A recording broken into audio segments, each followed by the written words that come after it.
ಶ್ರೀ ಸದ್ಗುರು ಸಾಯಿನಾಥಾಯ ನಮಃ. 9ನೇ ಅಧ್ಯಾಯ. ಶಿರಡಿಯಿಂದ ಹೊರಡುವಾಗ ಬಾಬಾರವರ ಆಜ್ಞೆಯನ್ನುಲ್ಲಂಘಿಸಿದ ಪರಿಣಾಮ, ದೇವತ್ವ ಮತ್ತು ಅದರ ಅವಶ್ಯಕತೆ, ಭಕ್ತರ ಅನುಭವಗಳು. ಹಿಂದಿನ ಅಧ್ಯಾಯದಲ್ಲಿ ಬಾಬಾರವರ ಆಜ್ಞೆಯನ್ನು ಮೀರಿದುದರ ಪರಿಣಾಮವನ್ನು ವಿವರಿಸಿದ್ದೇನಷ್ಟೇ.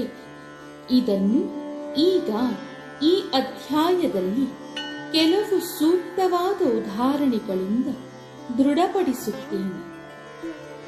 ಶಿರಡಿ ಯಾತ್ರೆಯ ಲಕ್ಷಣ. ಶಿರಡಿ ಯಾತ್ರೆಯ ಒಂದು ವಿಚಿತ್ರ ಲಕ್ಷಣವೇನೆಂದರೆ, ಬಾಬಾರವರ ಆಜ್ಞೆಯಿಲ್ಲದೆ ಶಿರಡಿಯನ್ನು ಬಿಟ್ಟು ಯಾರೂ ಹೊರಡುವಂತಿರಲಿಲ್ಲ. ಹಾಗೆ ಹೊರಟರೆ ಭಕ್ತರಿಗೆ ಕಷ್ಟಗಳು ಸಂಭವಿಸುತ್ತಿದ್ದವು ಮತ್ತು ಬಾಬಾರವರ ಆಜ್ಞೆಯ ನಂತರ ಅಲ್ಲಿ ಇರಲು ಸಹ ಆಗುತ್ತಿರಲಿಲ್ಲ. ಭಕ್ತರು ಶಿರಡಿ ಬಿಟ್ಟು ಹೊರಡುವಾಗ ಬಾಬಾರವರು ಅವರಿಗೆ ಉಪದೇಶ ನೀಡುತ್ತಿದ್ದರು.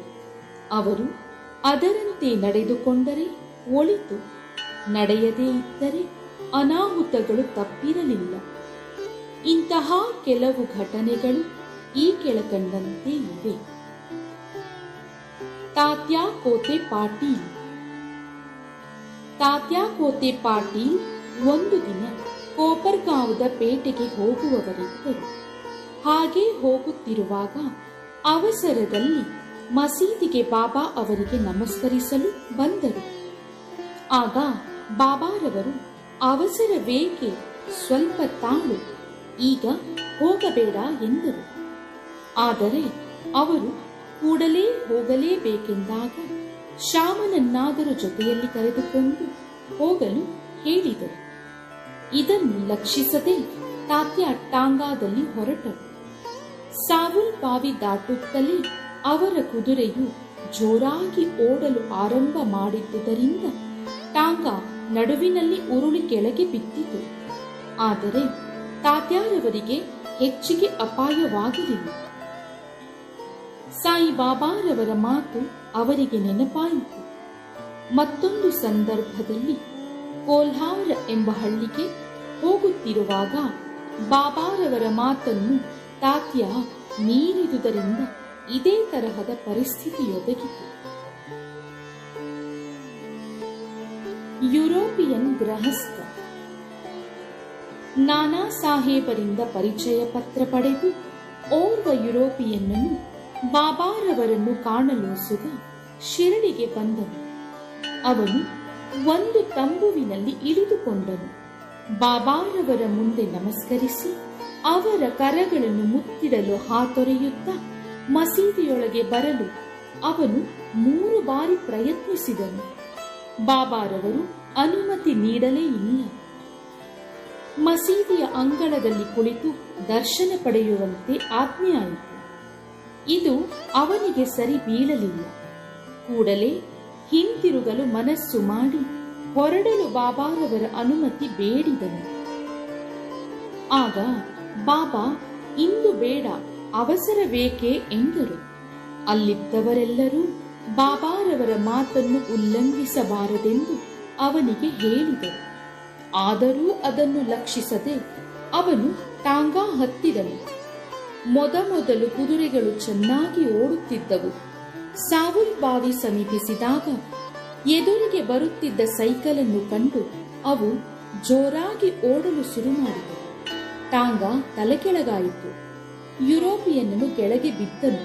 ಅವನನ್ನು ಕೂಡಲೇ ಕೋಪರ್ಗಾಂವ್ ಆಸ್ಪತ್ರೆಗೆ ಸಾಗಿಸಲಾಯಿತು. ಈ ರೀತಿಯಾದ ಅನುಭವಗಳು ಬಾಬಾರವರ ಮಾತನ್ನು ಜನರು ಮೀರದಂತೆ ಮಾಡಿದರು. ಭಿಕ್ಷೆಯ ಅವಶ್ಯಕತೆ. ಈಗ ಭಿಕ್ಷೆಯ ಪ್ರಶ್ನೆಯನ್ನು ನೋಡೋಣ. ಬಾಬಾರವರು ಅಂತಹ ಮಹಾಯೋಗಿ, ದೈವಿಕತೆಯ ಅಂಶವೇ ಆಗಿದ್ದರೆ ತಮ್ಮ ಜೀವಮಾನದಲ್ಲೆಲ್ಲ ಭಿಕ್ಷೆ ಬೇಡುತ್ತಿದ್ದರು ಎಂಬ ಪ್ರಶ್ನೆ ಕೆಲವರ ಮನಸ್ಸಿನಲ್ಲಿ ಮೂಡದಿರಲಾರದು. ಈ ಪ್ರಶ್ನೆಯನ್ನು ಹೀಗೆ ಉತ್ತರಿಸಬಹುದು. ಒಂದು, ಭಿಕ್ಷೆ ಬೇಡಿ ಜೀವಿಸಲು ಯಾರು ಅರ್ಹರು? ಯಾರು ಸಂತಾನ, ದ್ರವ್ಯ, ಕೀರ್ತಿ ಇವು ಮೂರರಿಂದ ವಿಮುಕ್ತರಾಗಿ ಸನ್ಯಾಸಿಗಳಾಗಿರುತ್ತಾರೆಯೋ ಅವರು ಭಿಕ್ಷೆ ಬೇಡಿ ಜೀವಿಸಲರ್ಹರು ಎಂದು ನಮ್ಮ ಶಾಸ್ತ್ರಗಳಲ್ಲಿ ಹೇಳಲಾಗಿದೆ. ಅವರಿಗೆ ಅಡಿಗೆ ಮಾಡಿಕೊಂಡು ಊಟ ಮಾಡಲಾಗುವುದಿಲ್ಲ. ಅವರಿಗೆ ಆಹಾರ ನೀಡುವುದು ನಮ್ಮ ಕರ್ತವ್ಯ. ಸಾಯಿ ಬಾಬಾರವರು ಗೃಹಸ್ಥಾಶ್ರಮವನ್ನಾಗಲಿ ವಾನಪ್ರಸ್ಥಾಶ್ರಮವನ್ನಾಗಲಿ ಸ್ವೀಕರಿಸಿರಲಿಲ್ಲ. ಅವರು ಬ್ರಹ್ಮಚಾರಿಗಳಾಗಿದ್ದರು. ಅಂದರೆ ಚಿಕ್ಕಂದಿನಿಂದಲೂ ಸನ್ಯಾಸಿಯಾಗಿಯೇ ಇದ್ದರು. ಪ್ರಪಂಚವೇ ನನ್ನ ಮನೆ, ವಾಸುದೇವನೇ ಜಗನ್ನಿಯಾಮಕ ಎಂಬ ದೃಢವಾದ ನಂಬಿಕೆ ಅವರಲ್ಲಿತ್ತು. ಆದ್ದರಿಂದ ಅವರು ಭಿಕ್ಷೆ ಬೇಡಲು ಅರ್ಹರಾಗಿದ್ದರು. 2. ಪಂಚಸೂನಗಳು ಮತ್ತು ಅವುಗಳ ಪಾಲನೆ.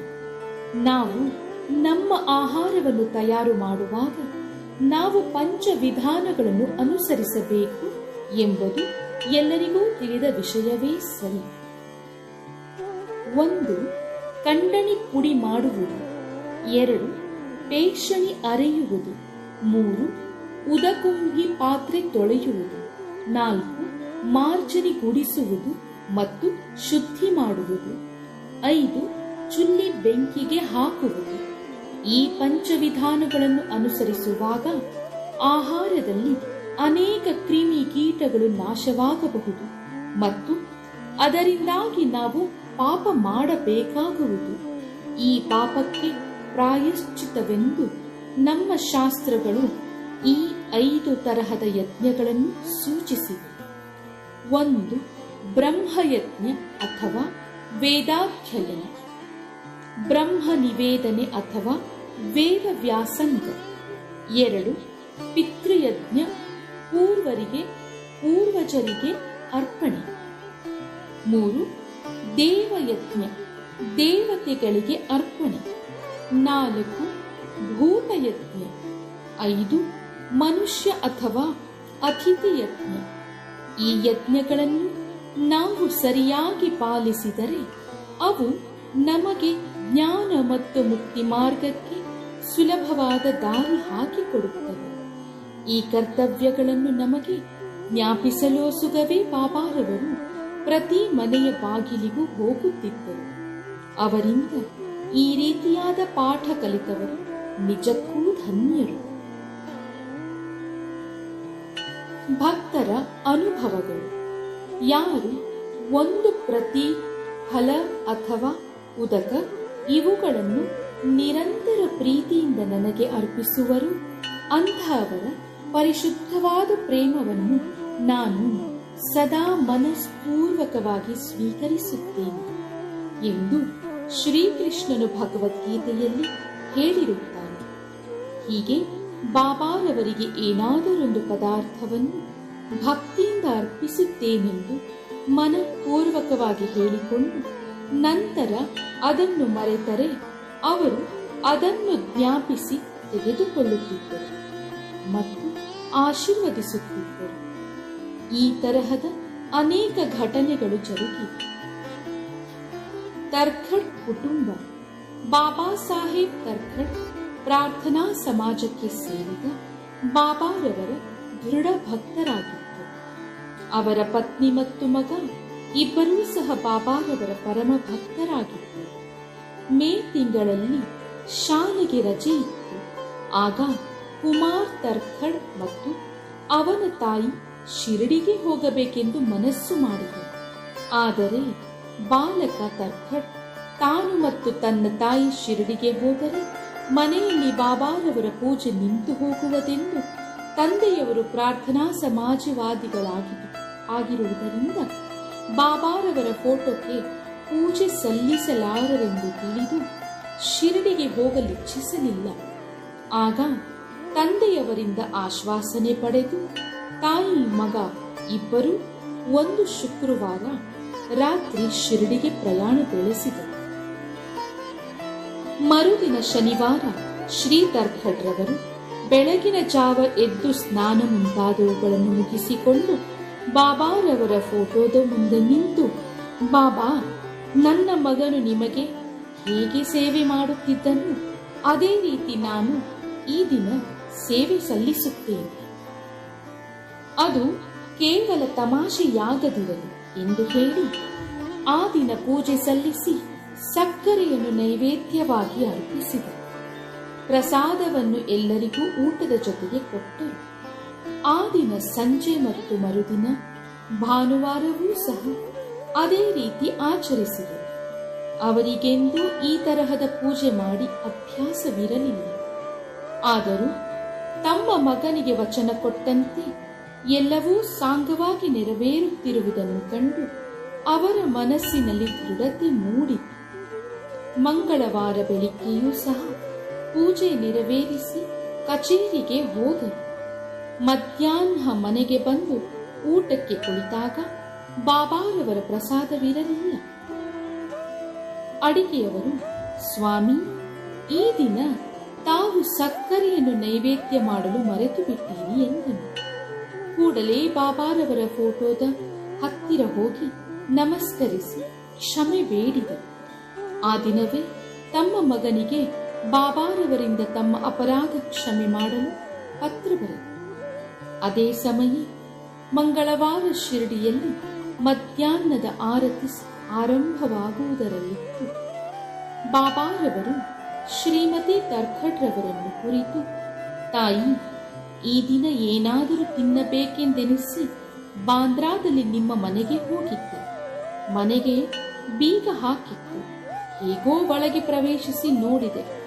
ತರ್ಖಡರು ನನಗೋಸ್ಕರ ಏನನ್ನೂ ಇಟ್ಟಿರಲಿಲ್ಲ. ಅತೃಪ್ತನಾಗಿ ಹಸಿವಿನಿಂದ ಹಿಂತಿರುಗುತ್ತಿದ್ದೇನೆ ಎಂದರು. ಶ್ರೀಮತಿ ತರ್ಖಡ್ರವರಿಗೆ ಇದರ ಅರ್ಥವಾಗಲಿಲ್ಲ. ಅವರ ಮಗನಿಗೆ ಮಾತ್ರ ತಕ್ಷಣವೇ ಅದರ ಅರ್ಥವಾಯಿತು. ಕೂಡಲೇ ಅವರು ಬಾಂದ್ರಾದಲ್ಲಿ ಪೂಜೆ ಸರಿಯಾಗಿ ನೆರವೇರಲಿಲ್ಲವೆಂದು ಯೋಚಿಸಿ ಬಾಂದ್ರಾಕ್ಕೆ ಹೊರಡಲು ಬಾಬಾ ಅವರ ಅನುಮತಿ ಬೇಡಿದರು. ಬಾಬಾರವರು ಅದನ್ನು ನಿರಾಕರಿಸಿ, ಇಲ್ಲಿಯೇ ಪೂಜೆಯನ್ನು ನೆರವೇರಿಸು ಎಂದರು. ಆಗ ಅವನು, ಈ ಬಗ್ಗೆ ಬಾಬಾರವರ ಪೂಜೆಯನ್ನು ನೀವು ಸರಿಯಾಗಿ ನೆರವೇರಿಸದಿದ್ದುದಕ್ಕಾಗಿ ನನಗೆ ಬಹಳ ದುಃಖವಾಗಿದೆ ಎಂದು ತಂದೆಗೆ ಕಾಗದ ಬರೆದನು. ಮಾರನೇ ದಿನ ಈ ಪತ್ರಗಳು ಅವರವರ ಕೈ ಸೇರಿದವು. ಶ್ರೀಮತಿ ತರ್ಖಡ್. ಈಗ ನಾವು ಶ್ರೀಮತಿ ತರ್ಖಡ್ರವರ ವಿಚಾರವನ್ನು ತೆಗೆದುಕೊಳ್ಳೋಣ. ಅವರು ಈ 3 ಆಹಾರ ಪದಾರ್ಥಗಳನ್ನು ಪ್ರತಿದಿನವೂ ಬಾಬಾರವರಿಗೆ ಅರ್ಪಿಸುತ್ತಿದ್ದರು. ಅವು ಭರೀತ, ಕಾಚರಿ ಮತ್ತು ಪೇಡೆ. ಇವುಗಳನ್ನು ಬಾಬಾ ಅವರು ಹೇಗೆ ಸ್ವೀಕರಿಸುತ್ತಿದ್ದರೆಂಬುದನ್ನು ನೋಡೋಣ. ಒಂದು ಸಾರಿ ಬಾಬಾರವರ ಪರಮ ಭಕ್ತರಾದ ಬಾಂದ್ರಾದ ಶ್ರೀ ರಘು ಭಾಸ್ಕರ್ ಪುರಂಧರೆಯವರು ಕುಟುಂಬ ಸಮೇತ ಶಿರಡಿಗೆ ಹೊರಟರು. ಶ್ರೀಮತಿ ತರ್ಖಡ್ ಅವರು 2 ಬದನೆಕಾಯಿಗಳನ್ನು ಕೊಟ್ಟು ಒಂದರಿಂದ ಭರೀತ ಮತ್ತೊಂದರಿಂದ ಕಾಚರಿ ಮಾಡಿ ಬಾಬಾರವರಿಗೆ ಅರ್ಪಿಸಲು ಶ್ರೀಮತಿ ಪುರಂಧರೆಯವರಿಗೆ ತಿಳಿಸಿದರು. ಪುರಂಧರೆ ಶಿರಡಿ ತಲುಪಿದ ತಕ್ಷಣವೇ ಬಾಬಾರವರಿಗೆ ತಾವು ತಂದ ವಸ್ತುಗಳನ್ನು ಅರ್ಪಿಸಲು ಹೋದಾಗ ಬಾಬಾರವರು ಊಟಕ್ಕೆ ಕುಳಿತಿದ್ದರು. ಬಾಬಾರವರು ಭರೀತ ಉಂಡು ಬಹಳ ಚೆನ್ನಾಗಿದೆ ಎಂದು ಹೇಳಿ ಎಲ್ಲರಿಗೂ ಹಂಚಿ ನಂತರ ಕಾಚರಿ ಕೇಳಿದರು. ರಾಧಾಕೃಷ್ಣ ಮಾಯಿಯನ್ನು ಕರೆದು ಅವಳಿಗೆ ಕಾಚರಿ ತಯಾರು ಮಾಡಿ ತರಲು ಹೇಳಿದರು. ಆದರೆ ಆಗ ಬದನೆಕಾಯಿ ಮೌಸಮ್ ಇರಲಿಲ್ಲ. ಭರೀತ ಯಾರು ತಂದರೆಂದು ವಿಚಾರಿಸಿದ ಮೇಲೆ ಅದನ್ನು ಒದಗಿಸಿದ ಶ್ರೀಮತಿ ಪುರಂಧರೆಯರಿಗೆ ಬದನೆಕಾಯಿ ಒಪ್ಪಿಸುವ ಜವಾಬ್ದಾರಿ ಇದೆ ಎಂದು ಎಲ್ಲರೂ ಮನಗಂಡರು. 1915 ಡಿಸೆಂಬರ್ದಲ್ಲಿ ಶ್ರೀ ಗೋವಿಂದ್ ಬಲರಾಮ್ ಮಾನ್ಕರ್ ಅವರು ತಮ್ಮ ತಂದೆಯವರ ಶ್ರಾದ್ದ ಮಾಡಲು ಶಿರಡಿಗೆ ಹೊರಡಬೇಕೆಂದಿದ್ದರು. ಅವರು ಶಿರಡಿಗೆ ಹೊರಡುವ ಮುನ್ನ ಶ್ರೀಮತಿ ತರ್ಖಡ್ರವರನ್ನು ಕಂಡರು. ಶ್ರೀಮತಿ ತರ್ಖಡ್ರವರು ಬಾಬಾರವರಿಗೆ ಏನನ್ನಾದರೂ ತಿನ್ನಲು ಕಳುಹಿಸಬೇಕೆಂದು ಯೋಚಿಸಿ ಮನೆ ತುಂಬಾ ಹುಡುಕಿದರು. ಪೇಡೆ ಹೊರತು ಇನ್ನಾವುದೂ ಇರಲಿಲ್ಲ. ಆದರೆ ಅದಾಗಲೇ ನೈವೇದ್ಯವಾಗಿತ್ತು. ಅದನ್ನೇ ಬಾಬಾರವರು ಪ್ರೀತಿಯಿಂದ ಸ್ವೀಕರಿಸುತ್ತಾರೆಂದು ಭಾವಿಸಿ ಮಾನ್ಕರ್ ಅವರ ಕೈಯಲ್ಲಿ ಕೊಟ್ಟು ಕಳುಹಿಸಿದರು. ಶ್ರೀಯುತ ಮಾನ್ಕರ್ ಅವರು ಶಿರ್ಡಿ ತಲುಪಿ ಬಾಬಾರವರ ದರ್ಶನ ಮಾಡಲು ಮಸೀದಿಗೆ ಹೊರಟರು. ಆದರೆ ಪೇಡೆ ತೆಗೆದುಕೊಂಡು ಹೋಗುವುದನ್ನು ಮರೆತು ಬಿಟ್ಟರು. ಬಾಬಾರವರು ತಾಳ್ಮೆಯಿಂದ ಕೆಲವು ಕಾಲ ಸುಮ್ಮನಿದ್ದರು. ಮಧ್ಯಾಹ್ನ ಮಸೀದಿಗೆ ಹೋದಾಗಲೂ ಮಾನ್ಕರ್ ಪೇಡೆ ಕೊಡಲು ಮರೆತು. ಬಾಬಾರವರಿಗೆ ತಾಳ್ಮೆ ಮೀರಿತು. ಆಗ ಅವರು, ನನಗೆ ಏನನ್ನು ತಂದಿರುವೆ ಎಂದು ಮಾನ್ಕರ್ ಅವರನ್ನು ಕೇಳಿದರು. ಅವರು ಏನೂ ಇಲ್ಲ ಎಂದುತ್ತರಿಸಿದರು. ಬಾಬಾ ಮತ್ತೊಮ್ಮೆ ಕೇಳಿದರು. ಪುನಃ ಅದೇ ಉತ್ತರ. ಆಗ ಬಾಬಾರವರು, ತಾಯಿಯು ನನಗೋಸ್ಕರ ನೀನು ಹೊರಟು ಬರುವಾಗ ಸಿಹಿ ತಿನಿಸನ್ನು ಕೊಡಲು ಹೇಳಿ ನಿನ್ನ ಹತ್ತಿರ ಏನೂ ಕೊಡಲಿಲ್ಲವೇ ಎಂದು ಕೇಳಿದರು. ಆಗ ಅವರಿಗೆಲ್ಲವೂ ನೆನಪಾಯಿತು.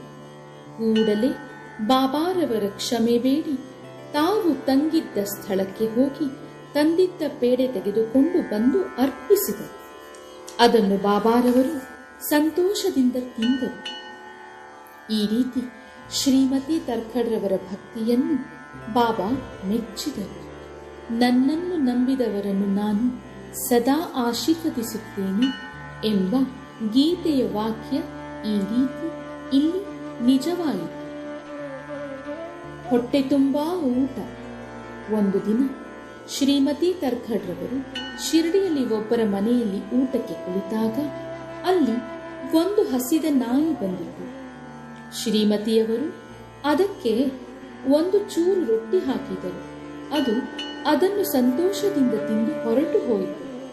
ಸಾಯಂಕಾಲ ಅವರು ಮಸೀದಿಗೆ ಹೋದಾಗ ಬಾಬಾರವರು, ತಾಯಿ, ಈ ದಿನ ನೀನು ನನಗೆ ಹೊಟ್ಟೆ ತುಂಬಾ ಊಟ ಹಾಕಿರುವೆ. ನನ್ನ ಪ್ರಾಣಗಳು ತೃಪ್ತಿ ಪಡೆದವು. ಯಾವಾಗಲೂ ಇದೇ ರೀತಿ ವರ್ತಿಸಿ, ನಿನಗೆ ಒಳ್ಳೆಯದಾಗುತ್ತದೆ. ಮಸೀದಿಯಲ್ಲಿ ಕುಳಿತು ನಾನು ಯಾವಾಗಲೂ ಸತ್ಯವನ್ನೇ ನುಡಿಯುವೆನು. ಈ ರೀತಿ ಯಾವಾಗಲೂ ನನ್ನ ಮೇಲೆ ದಯೆ ಇಡು. ಮೊದಲು ಹಸಿದವರಿಗೆ ಆಹಾರ ನೀಡಿ ನಂತರ ನೀನು ಊಟ ಮಾಡು ಎಂದರು. ಇದು ಅವಳಿಗೆ ಅರ್ಥವಾಗಲಿಲ್ಲ. ಆಗ ಬಾಬಾ, ನಾನು ಯಾವಾಗ ನಿಮಗೆ ಆಹಾರ ನೀಡಿದೆ ಎಂದು ಕೇಳಲು ಬಾಬಾರವರು, ನೀನು ಪ್ರೀತಿಯಿಂದ ಕೊಟ್ಟ ರೊಟ್ಟಿಯ ಚೂರನ್ನು ತಿಂದು ನಾನು ನಿಜವಾಗಿಯೂ ತೃಪ್ತಿಗೊಂಡಿದ್ದೇನೆ. ನೀನು ಬೆಳಿಗ್ಗೆ ಊಟಕ್ಕೆ ಕುಳಿತಾಗ ಬಂದ ನಾಯಿ ನನ್ನ ಅಂಶ. ಇದೇ ರೀತಿ ಇತರ ಜೀವಿಗಳೂ ಸಹ. ನಾನು ಆ ರೀತಿ ಅಲೆದಾಡುತ್ತೇನೆ. ಯಾರು ಈ ತರದ ಪ್ರಾಣಿಗಳಲ್ಲಿ ನನ್ನನ್ನು ಕಾಣುವರೋ ಅಂಥವರನ್ನು ನಾನು ಆಶೀರ್ವದಿಸುತ್ತೇನೆ. ಭೇದ ಭಾವಗಳನ್ನು ತೊರೆದು ಈ ದಿನ ಸೇವೆ ಮಾಡಿದಂತೆ ನನ್ನ ಸೇವೆ ಮಾಡು ಎಂದರು. ಈ ಅಮೃತ ವಚನಗಳನ್ನು ಕೇಳಿ ಅವರ ಮನಸ್ಸು ಕರಗಿತು. ನೇತ್ರಗಳಿಂದ ಆನಂದ ಬಾಷ್ಪ ಉಕ್ಕಿದೆ. ಪಾಠ: ಸಕಲ ಜೀವಿಗಳಲ್ಲಿಯೂ ಪರಮಾತ್ಮನನ್ನು ಕಾಣಬಹುದು ಎಂಬುದೇ ಇದರ ತಿರುಳು. ಉಪನಿಷತ್, ಗೀತೆ, ಭಗವತ ಎಲ್ಲಾ ಪುಣ್ಯಗ್ರಂಥಗಳು ಇದನ್ನೇ ಸಾರುತ್ತಿವೆ. ಈ ರೀತಿ ಸಾಯಿ ಬಾಬಾರವರು ಉಪನಿಷತ್ತನ್ನು ಕಾರ್ಯಾಚರಣೆಯಲ್ಲಿ ತಂದರು. ಓಂ ಶ್ರೀ ಸಾಯಿ ಪ್ರಣಾಮ.